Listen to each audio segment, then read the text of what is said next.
پاکستان کے ایئرپورٹس پر پرندوں کے جہازوں سے ٹکرانے کے واقعات میں اضافہ ہو رہا ہے۔ دوران پرواز اگر کوئی پرندہ طیارے سے ٹکرا جائے تو اس کو برڈ سٹرائک کہا جاتا ہے۔ تکنیکی طور پر اسے بیش یعنی bird aircraft strikes hazard کا نام دیا گیا ہے۔ ایویشن کی تاریخ بتاتی ہے کہ پرندے ٹکرانے کا آغاز طیاروں کی ایجاد کے ساتھ ہو گیا تھا اور پہلی بار اوور رول رائٹ کے طیارے سے پرندہ ٹکرایا تھا۔ چھوٹا پرندہ لیکن بڑا نقصان۔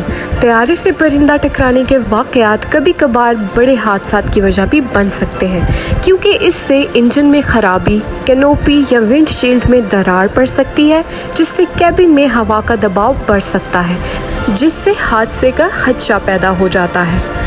اگر کوئی پرندہ ٹکراتا ہے اور طیارہ چھوٹا ہے تو اس حادثے کے نتیجے میں پائلٹ کی موت بھی واقع ہو سکتی ہے، کیونکہ ٹکرانے سے طیارے کی کینوپی ٹوٹ سکتی ہے یا انجن بھی خراب ہو سکتا ہے۔ رواں سال مارچ میں پاکستان کی قومی ایئر لائن PIA کے ترجمان نے بتایا تھا کہ پرندے ٹکرانے سے 4 طیاروں کو گراؤنڈ کیا گیا تھا۔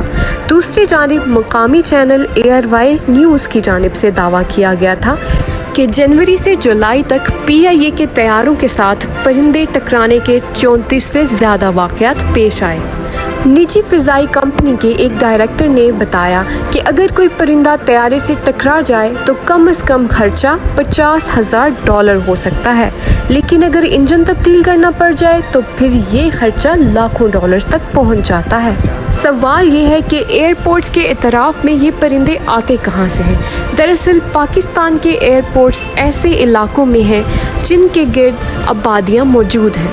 آبادی کے ساتھ ساتھ ایئرپورٹ کے اطراف میں کچرا کنڈی بھی موجود ہوتی ہیں، جس کی وجہ سے پرندے کھانے پینے کی اشیاء ڈھونڈتے ہوئے ان علاقوں میں آ جاتے ہیں۔ ایئرپورٹ کے اطراف میں اڑنے والے یہ بے زبان پرندے اپنی جان سے تو ہاتھ دھوتے ہی ہیں، ساتھ میں انسانی جانوں کے لیے بھی خطرہ ثابت ہوتے ہیں۔ پاکستان کی سول ایویشن ہوائی اڈے کے رن وے کے 8 کلومیٹر کے دائرے میں صفائی کی ذمہ دار ہے۔ سول ایویشن اتھارٹی وہ اشیاء جو پرندوں کے لیے باعث کشش ہوں یا ایسی کوئی پیداوار جس سے طیارے کو خطرہ ہو سکتا ہے، اس کی روک تھام کا حکم نامہ جاری کر سکتی ہے۔ قوانین کے مطابق طیارے کی لینڈنگ کی جگہ پر کسی کو بھی بچا ہوا کھانا پھینکنے کی اجازت نہیں۔ اگر ایسا کہیں پر کیا گیا ہے تو ڈائریکٹر جنرل کی جانب سے تحریری طور پر ہدایت جاری کی جائے گی اس فضلے کو ہٹایا جائے۔ اگر متعلقہ شخص اس پر عمل درآمد نہیں کرتا تو $10,000 جرمانہ اور 6 ماہ کی قید کی سزا کا مرتکب ہوگا۔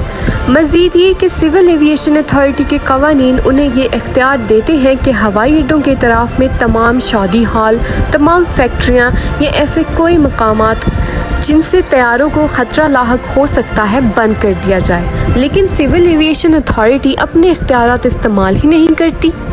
جہاں پوری دنیا میں ایئرپورٹس کے اطراف میں جدید ایکوپمنٹس لگائے جاتے ہیں جن سے نکلنے والی شعاعیں یا آوازیں پرندوں کو ایئرپورٹ سے دور رکھتی ہیں، وہیں پاکستان میں شوٹرز تعینات کیے جاتے ہیں جو کہ ایئرپورٹ کے نزدیک پرندوں کو دیکھ کر ان پہ فائر کرتی ہے، یا پھر پٹاخے چھوڑے جاتے ہیں جن کی آواز سے پرندے دور بھاگتے ہیں۔